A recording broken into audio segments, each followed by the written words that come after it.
मी बोरकर गुरुजी, विश्वज्योतिषाचार्य, ब्रह्मांड ज्योतिष कार्यालय, रावेर, जिल्हा जळगाव।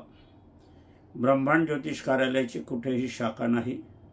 बुधवारी अवकाश असते, कामकाज बंद असते। माझा मोबाईल नंबर आहे 9850015558।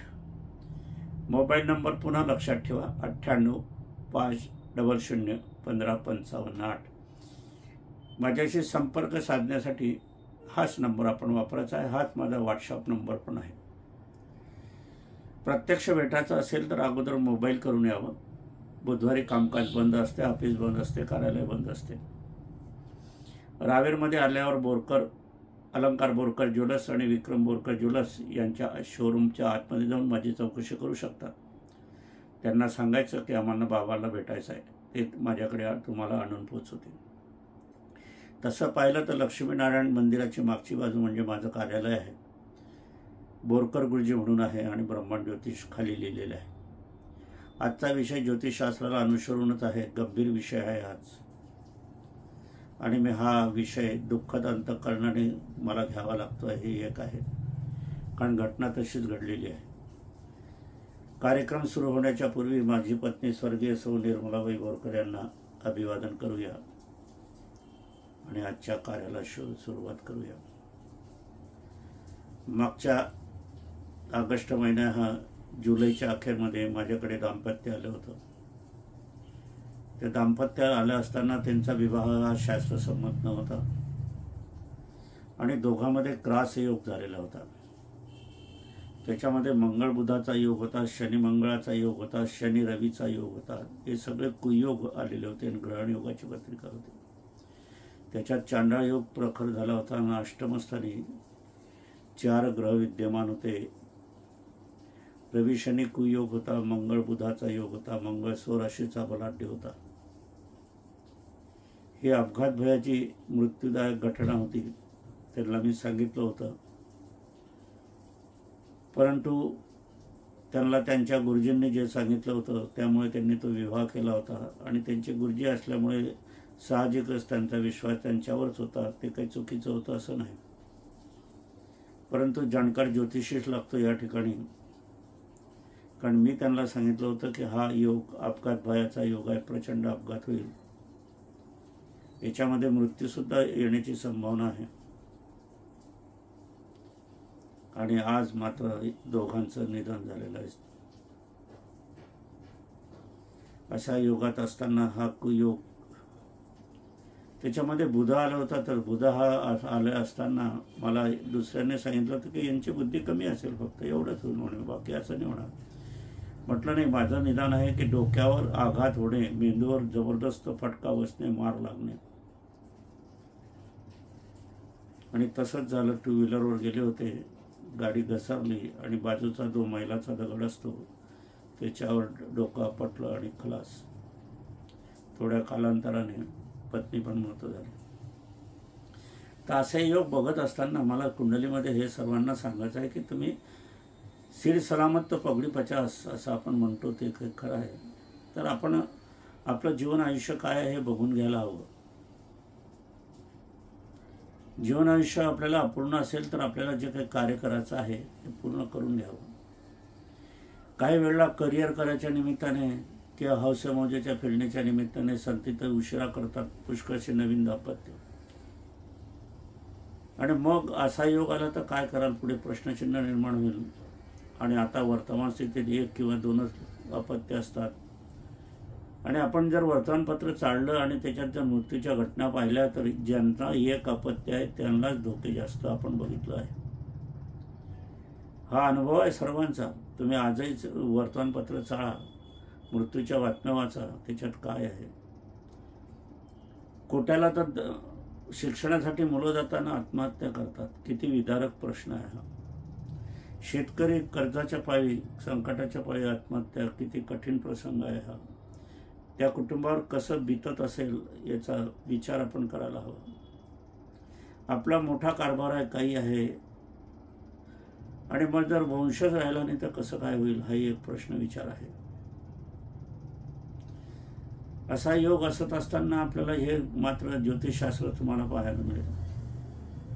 याच्यातून आपल्याला या संकटग्रस्ताची सूचना मिळते. आता याच्यातून उपासना आराधनातून आपल्याला मार्ग पण काढता येतो. आता अनेक जण मला विचारतात उपासना आराधनेचा लाभ होईल का, फायदा होईल का? अहो, फायदा होईल का नाही होईल ती गोष्ट तर वेगळी आहे, परंतु जो मूळ मुद्दा आहे त्याच्याकडे आपण लक्ष द्यायला हवं. ज्या वेळेला तुम्ही फायदा होईल का नाही फायदा होईल त्याच्या मनामध्ये तुमच्या स्वार्थ भावना असते, दुसरी काही नसते. पैसे जायला नको, काय उपयोग आहे पैसे गेल्यावर? पैसे गेल्यावर काय उपयोग आहे? मग मृत्यू झाल्यावर काय उपयोग आहे? हा एक प्रश्न तुमच्या पुढे आहे, माझ्या पुढे पण आहे. माझी पत्नी 11 महिने झाले गेली. मी एकाकी झालो आहे. सुना आहे, नातू आहे, सगळं सुख आहे, खाणं पिणं सगळं व्यवस्थितशीर आहे. पण मनातील भावना ज्या असतात त्या कोणाला सांगता येत नाही किंवा मोकळ्या करता येत नाही. गुदमरून गेल्यासारखं जीवन माझं होऊन गेलं आहे. मृत्यूच्या जवळ जे जातात त्यांना याच्या भावना कळतात, बाकीच्यांना कळत नाहीत. सलमान खानचा आत्ताच एक आलेला आहे मोबाईलवर. त्याची आई म्हणत होती लक्ष दे लक्ष दे. त्याला वाटत होतं आपली आई आहेच, मग काय पाहायचं अजून. आणि आई गेल्यावर तर किती दुःख आहे, त्या भावना त्यांनी व्यक्त केलेल्या आहे त्याच्या व्हिडिओमध्ये. खरोखर फार कठीण आहे. मृत्यू हा अगदी भेदक आहे. मृत्यूला घाबरणं उचित आहे आणि आपण मृत्यूविषयी कल्पनाच करत नाही. मृत्यू हा शब्द उच्चारला तरी लोकांना वाईट वाटते आणि मृत्यूकडे तर जायचंच आहे प्रत्येकाला. उद्या मी पण जाणार आहे. 2029 मध्ये माझं योग आहे. मृत्यूयोग म्हणा का संकट योग म्हणा, मी काढून ठेवलेली आहे. तिची पण काढलेली होती, ती बरोबर त्याचप्रमाणे झाली. परंतु त्याला कारण कोण आहे हे पण लक्षात आलं की मेडिकलच्यामुळे. आणि मेडिकलच्या याच्यामुळे ती वाचली पण असते, उपासना आराधना होतीच. पण मेडिकलचा कारकग्रहाचा जो माणूस होता तो कन्या राशीचा सांगितला होता आणि माझ्या याच्यात वृषभ राशी निघाली होती. म्हटलं हे कुठे चुकते गणित. पण मी शोध घेतला कारण त्यांची कुंडली ज्यांनी काढली होती तीच व्यक्ती माझ्याकडे आली होती आणि त्यांनी सांगितलं त्याची वृषभ राशी होती. आणि मग बरोबर पडलं की वृषभ राशीमुळे घात झाला. किती कठीण गोष्ट आहे. शेवटी ज्योतिषशास्त्र खरं ठरलं आहे. अजून मी एक सर्वे केला आहे. 100 माणसाच्या वर सर्वे केला आहे. 1000 माणसाबरोबर मी केलेला आहे विविध ठिकाणच्या. पण जे 100 माणसं होती ती अगदी जवळची होती म्हणून मला तो करता आला. बाकीच्यांचा मी अंदाजे लोकांकडनं घेतलेला आहे. ते कितपत खरं आहे ते बद्दल संशयता आहे, पण 100 माणसं खरी आहे. तर एक मी कुतूहल म्हणून केलेलं आहे याच्यामध्ये. कारण मी शोधक वृत्ती आहे माझी. समुद्रामध्ये वरती पाहिलं तर केळकाचा आहे आणि जो डुबण्याचं ज्याचं ताकद आहे तो तळागाळात जातून रत्नमान काढतो. तसंच पती पत्नीमध्ये पत्नी अगोदर जाईल का पती अगोदर जाईल याच्याविषयी माझं 80% बाकीत खरं ठरलेलं आहे. मी खरं बोलतो. 100% बोललो नाही तुमच्याशी. 80% खरं ठरलेलं आहे. आता 80% खरं ठरलं म्हणजे बरोबरच आहे. विज्ञानसुद्धा कुठे भरोसा देते.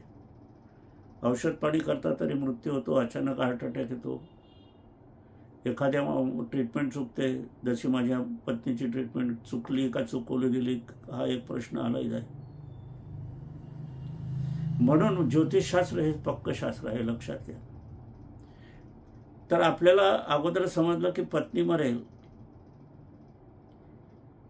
तर आपल्याला काय करावं लागेल हे आपलं की पत्नीच्या सगळ्या ज्या इच्छा आकांक्षा आहेत त्या पूर्ण करण्याचा प्रयत्न आपल्याला करावा लागेल. सोबत राहू, सोबत जाऊ, सोबत खानावळमध्ये जाऊ, सोबत तीर्थयात्रेला जाऊ, सोबत पूजापाठ करू, सोबत राहू, सोबत गप्पा गोष्टी करू.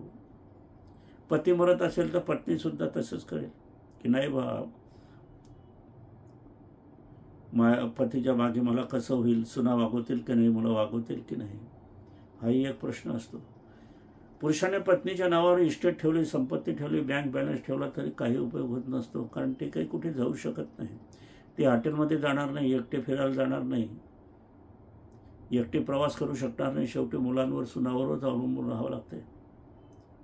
म्हणून हिंदू धर्मशास्त्रामध्ये सौभाग्याच्या जाती जाणं हे फार महत्त्वाचं आहे आणि योग्य पण आहे. ती माझ्यासमोर गेली. मी तिचं उत्तर कार्य जे आहे शेवटचा अंत्यविधी अंत्ययज्ञ बरोबर करून मी माझ्या मनाप्रमाणे केला. आता वार्षिक श्राद्ध पण करणार आहे, गया मातृगया पितृगयाला पण जाऊन पण मी करणार आहे. कारण पत्नीचं सर्व धार्मिक विधी करणं आपलं कर्तव्य आहे, पुरुषाचं कर्तव्य आहे. म्हणून आजचा विषय ह्याच बाबतीत आहे.